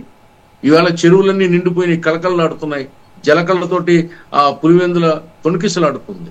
అందుకే అక్కడ రేపు విజయం నల్లేరు మీద నడకలాగా ఉంది. అక్కడ ఎలక్షన్లే లేని ప్రదేశంలో ఇవాళ ప్రజాస్వామ్యాన్ని తీసుకెళ్లి ప్రజాస్వామ్యబద్ధంగా అక్కడ ఎన్నికలు జరుపుతుందంటే ఇంతకంటే డెమోక్రటిక్ లీడర్ ఈ రాష్ట్రంలో, ఈ దేశంలో ఎవరున్నారండి?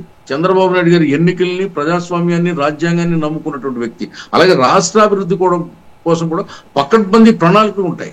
ఏదో తుమ్మితే ఊడిపోయే ముక్కులాంటి పథకాలు తెలుగుదేశం పార్టీ కానీ కూటమి ప్రభుత్వం కానీ ఎప్పుడు చేపట్టదు, అలవాటు లేదు. అది అటువంటి కార్యక్రమాలు చేయాలంటే చాలా చేయొచ్చు. అసలు లోతుగా అధ్యయనం చేయడం ఆయన యొక్క తత్వం అండి చంద్రబాబు నాయుడు. అందుకే ప్రతి కార్యక్రమం ఆలస్యం అవుతుంది. మనం అనుకున్నాం ఇంతకాలం దొంగలను పట్టుకోవట్లేదు, ఎన్నో చెప్పాం, ఒక అవినీతిని కూడా వెలికి తీయట్లేదు, ఏం చెప్పాలి అని వాళ్ళు కూడా డిబేట్కి వచ్చి వేరే ఛానల్లో 1 year అవుతుంది, మీరు ఇంత అవినీతి అన్నారు, కమాన్ రండి మా అవినీతి ఏంటో చెప్పండి అని తొడలు కొట్టారు, జబ్బలు చేశారు. ఇదే మిథున్ రెడ్డి ఏమన్నాడు, దమ్ముంటే నన్ను అరెస్ట్ చేయమన్నాడు. వాళ్ళ తండ్రి ఏమన్నాడు, పెద్దిరెడ్డి నన్ను అరెస్ట్ చేయమన్నాడు. ఇప్పుడు ఏమయ్యాడండి, లెక్కర్ కేసులో A4గా వెళ్ళి వీళ్ళు రాజమండ్రి సెంట్రల్ జైల్లో ఉన్నాడు, చెప్పకూడదు తింటున్నాడు. ప్రగల్భాలు పలుకుతారండి దొంగలు, ఎప్పుడు కూడా ప్రగల్భాలు పలుకుతారు, బుకాయిస్తారు, అడ్డంగా అబద్ధాలు ఆడతారు. అదే జగన్మోహన్ రెడ్డి ఇప్పటికీ చేస్తున్నాడు. వాళ్ళ నాయకులు కూడా పేరు నాని దగ్గర నుంచి, అంబటి రాంబాబు దగ్గర నుంచి, రోజా దగ్గర నుంచి, రజనీ దగ్గర నుండి వాళ్ళు చేసే పనంతా, అనిల్ కుమార్ యాదవ్ దగ్గర నుంచి. ఇటువంటి అడ్డగోలుగా మాట్లాడే వ్యక్తుల్ని రాష్ట్రంలో తిరగనిస్తే ఇంకా రాజకీయ అరాచకం వస్తుంది. ఇప్పుడు మళ్ళీ ఈ రాజకీయ మాట్లాడిన వాళ్ళందరికీ స్వేచ్ఛ ఉంటుంది, వాళ్ళు కోర్టుకు వెళ్తున్నారు, ముందస్తు బెయిల్స్ తెచ్చుకుంటున్నారు. విడుదల రజనీ గారి విషయంలో జరిగింది అదే కదా. అవునండి, ఇప్పుడు పేరు నాని విషయంలో కూడా అదే జరిగింది. అందుకే రాజకీయ అరాచకాన్ని అరికట్టడానికి కనీసం లోకేష్ గారు, పవన్ కళ్యాణ్ గారు, బాబు గారు రోజుకి 2 గంటలు రాజకీయానికి కేటాయించమని అంకమరావు గారు చెప్పినటువంటి సలహా ఏదైతే ఉందో అది 100% కరెక్ట్ అండి. రాజకీయం చేయకుండా అభివృద్ధి ఎంత చేసినా కూడా ప్రజలు కూడా ఈ రాజకీయ మాయలో పడతారు తప్ప, రాజకీయ మాటల ఉచ్చులో పడతారు తప్ప అభివృద్ధిని మర్చిపోతూ ఉంటారు. ఆ తర్వాత మళ్ళీ అయ్యో అభివృద్ధి కావాలంటారు మళ్ళీ. అందులో మాయలో మోసంలో జనాలు మనిషి పడిపోయే ఇది కలియుగం కాబట్టి వాళ్ళు వేసే వేషాలు అలా ఉంటాయి. ఇప్పుడు రావణుడు ఏ విధంగా వచ్చి సీతమ్మను అపహరించాడు మారువేషంలో వచ్చి, ఆ విధంగా వాళ్ళు మారువేషంలో వచ్చి ప్రజలను నమ్మించే కార్యక్రమం అప్పుడే పల్లెటూరులో మొదలు పెట్టారు. వాళ్ళ కేడర్ మాయ మాటలు చెప్తున్నారు. ఇక్కడ మా పి గన్నవరంలో అసెంబ్లీ నియోజకవర్గంలో అంబేద్కర్ కోనసీమ జిల్లా ఆ పార్టీకి కొత్తగా ఒక జడ్పీటీసీని నియోజకవర్గం ఇన్ఛార్జ్ గా నియమించింది. అతను ఒక పేపర్ పట్టుకుని ఒక లేడీ దగ్గరికి వెళ్ళి ఒక ఊర్లో, పసుమెల్ అనే ఊర్లో, ఆవిడ చంద్రబాబు నాయుడు మోసం చేశాడంటే ఆవిడ లేదని చెప్తుంది. చేయలేదా అంటాడు. అబ్బా లేదండి, ఆయన పింఛన్ 4,000 ఇచ్చాడు, రేషన్ బాగా ఇస్తున్నాడు. రేషన్ ఇప్పుడు చంద్రబాబు నాయుడు తీసుకొచ్చిన సిస్టమ్ మంచిదా, జగన్ ఇంటికి వచ్చి ఇచ్చే సిస్టమ్ మంచిదంటే లేదండి చంద్రబాబు నాయుడు గారు పెట్టిన సిస్టమ్ ఏ మంచిది, మేము సంచి పట్టుకుని వెళ్ళి డీలర్ దగ్గరికి వెళ్ళి తెచ్చుకుని లైన్ లో కూడా తెచ్చుకునేది బాగుంది అని చెప్తే కూడా సిగ్గు లేకుండా ఇంకా వ్యక్తి మీడియాలో మళ్ళీ దాన్ని మార్పింగ్ చేసి ఇంకోటి చేసి మళ్ళీ ప్రచారం చేస్తున్నారు. అంటే చిన్న స్థాయి కార్యకర్త కూడా వాళ్ళ పార్టీలో ప్రజలను వంచడానికి, అబద్ధాలతో మోసపుచ్చడానికి వాళ్ళు కంకణబద్దులై ఉన్నారు. ఇటువంటి మోసగాళ్ళని, వేషగాళ్ళని, మారీచుల్ని, తాటకల్ని, శూర్పణకల్ని, ఈ లంకిణీల్ని, శంకినీల్ని ఎదుర్కోవాలంటే ఆ రాజకీయం ఖచ్చితంగా రోజు కనీసం 2 గంటలు చంద్రబాబు నాయుడు గారు దృష్టి పెట్టాలి, పవన్ కళ్యాణ్ గారు పెట్టాలి, లోకేష్ గారు పెట్టాలి. అప్పుడే వీళ్ళ తాట తీయగలుగుతాం. Right, thank you so much Anand గారు, thank you so much Venkateswara గారు, థ్యాంక్ యూ సో మచ్ హంకం చౌదరి గారు డిబేట్ లో పాల్గొన్నందుకు. ఇది ఇవాళ డిబేట్.